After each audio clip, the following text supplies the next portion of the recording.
rast a boj o priebežné prvé miesto v hodnotení pred záverečnou sériou.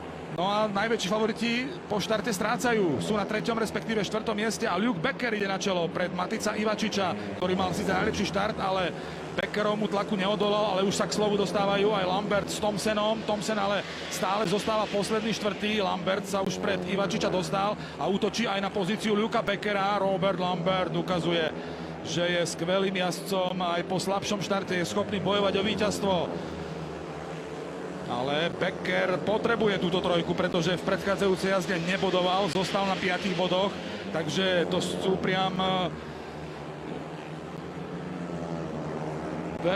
veľmi podstatné body pre Beckera a jeho návrat do hry. Práve prípadné víťazstvo ho vráti späť do postupovej hry a to by Beckerovi mohlo výjsť.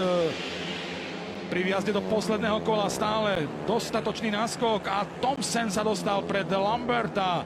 Takže je tu zmena, ale ešte to nie je konečné. Lambert sa s tým určite len tak neuspokojí. Útočí späť na pozíciu Dána, ale už to asi nestihne. Je to tak, 3 body